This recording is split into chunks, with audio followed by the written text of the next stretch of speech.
Praise the lord అండి. ప్రభు అయిన యేసుక్రీస్తు నామములో మీకు అందరికీ ఉదయకాలపు శుభాభివందనాలు తెలియజేస్తున్నాం. మీరెంతో చక్కగా మన యొక్క పాస్టర్ అశోక్ పాల్ ఖ్యాతం అనే ఛానల్ని కొంతమంది సబ్స్క్రైబ్ చేసి ఉన్నారు. వారిని అందరినీ దేవుడు దీవించును గాక.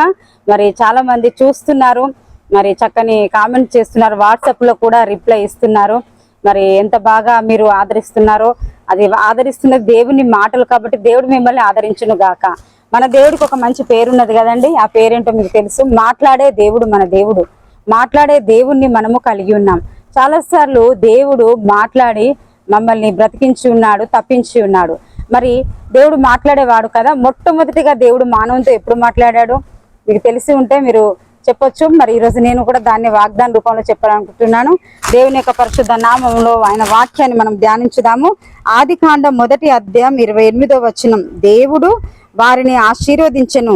ఎట్లనగా, మీరు ఫలించి అభివృద్ధి పొంది విస్తరించి భూమిని నిండించి దానిని లోపర్చుకొనుడి.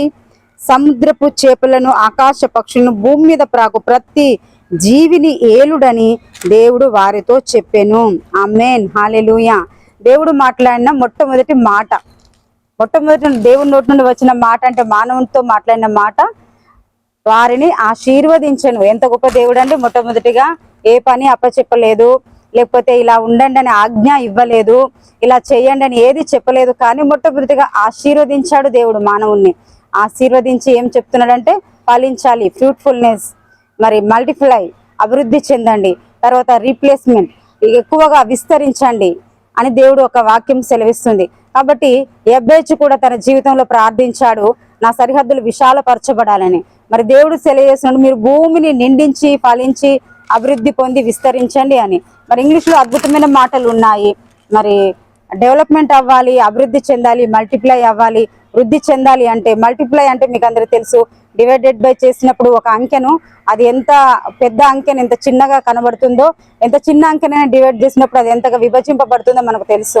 అభివృద్ధి చెందడము, ఫలించడము, రెండింటి చాలా తేడా ఉన్నదండి. ఇక్కడ దేవుడు ఫలించమన్నాడు, ఫ్రూట్ఫుల్నెస్ అన్నమాట. ఖాళీగా ఉండొద్దు, ఎవరమైనా కూడా ఫలించాలి, అభివృద్ధి చెందాలి. అభివృద్ధి అంటే ఎక్కువగా విస్తరించాలి, ఎక్కువగా అన్నీ కూడా దేవుడు తన నోటి నిండా, తన మనస్సు నిండా, తన హృదయం నిండా మనిషి దీవించబడాలని దేవుడు ఆశపడుతున్నాడు. కాబట్టి ఈ రోజున దేవుడు మొట్టమొదటిగా మాట్లాడిన ఈ మాటను మనం ఈరోజు ధ్యానిస్తున్నాం. ఖచ్చితంగా ప్రభు యొక్క సన్నిధి మన మీద ప్రకాశించును గాక. ఆయన వాగ్దానం మన జీవితంలో నెరవేర్చబడును గాక. అంతేకాకుండా డామినేట్ ఆల్ ఓవర్ వరల్డ్ అని దేవుడు తెలియజేస్తున్నాడు. ప్రతి ఒక్క భూమి మీద ఉన్న ప్రతిదాన్ని కూడా మీరు డామినేట్ చేయండి, అంటే మీరు దాన్ని లోపరుచుకోండి అని చెప్తున్నారు.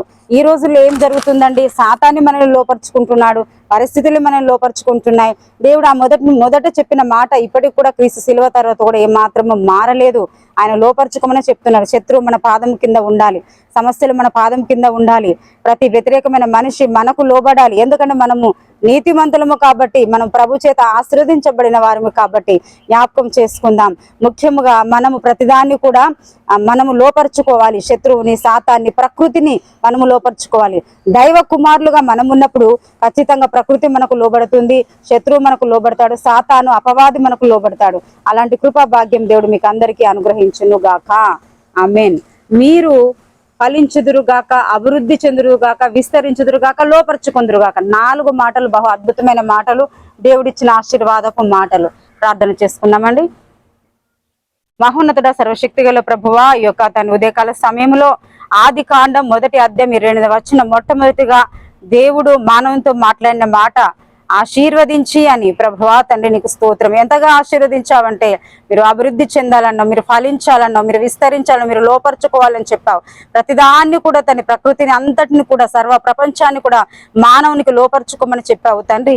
ఇప్పటికి కూడా నువ్వు అదే వాక్యం సెలవిస్తున్నావు. మీరు దైవములు, మీరు సర్వోన్నతుని కుమారులు, మీరు దేవుని కుమారులు, మీరు దైవపుత్రులను సెలవిస్తున్నావు నాయన.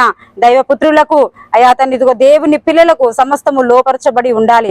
ఈ రోజు నీ వాక్యం ఇచ్చిన పిల్లలు ఏది మాకు లోబడట్లేదు, కనీసం మా పిల్లలే మా మాట వినట్లేదు, మా భర్తే మా మాట వినట్లేదు, మా యొక్క డబ్బు మా మాట వినట్లేదు, మాకు శాపం వస్తుంది, మాకు సమస్యగా ఉన్నదని ఎవరైతే చెబుతున్నారో వారందరి జీవితంలో తండ్రి నీకు స్తోత్రం, దేవానికి వందనాలు చెల్లిస్తున్నాం. కృపతో జ్ఞాపకం చేసుకుని ప్రతి పరిస్థితి వారికి లోబడును గాక అయ్యా. ప్రతి పరిస్థితిని వారు డామినేట్ చేదురు గాక. వారిని శత్రువు డామినేట్ చేయడము కాదు ప్రభువా, వారిని చీకటి డామినేట్ చేయడము కాదు. చీకటి, శత్రువు, అపవాది, అప్పు, సమస్య, డబ్బు వారిని వారు డామినేట్ చేయాలి యేసునామములో. అలాంటి కృప ఈ వాగ్దానం ద్వారా అనుగ్రహించండి. శక్తితోను బలంతో నిండుకున్న నీ మాటలు, దేవుని స్వరంతో కూడుకున్న నీ మాటలు ఎంతమంది బిడ్డలు రిసీవ్ చేసుకుంటారో వారందరి జీవితంలో ఆశీర్వాదం కలుగును గాక. ఆశీర్వదించబడి గర్భఫల విషయంలో వారు ఫలించి అభివృద్ధి పొందుదురు గాక. డబ్బు విషయంలో వారు ఫలించి అభివృద్ధి పొందుదురు గాక. భూమి పంట విషయంలో వారు ఫలించి అభివృద్ధి పొందుదురు గాక. ఏదైతే ఆరోగ్యం ఉందో ఆరోగ్యం అంతకంతకు అయా తన అద్భుతమైన క్షేమకరమైన ఆరోగ్యంగా మారాలి.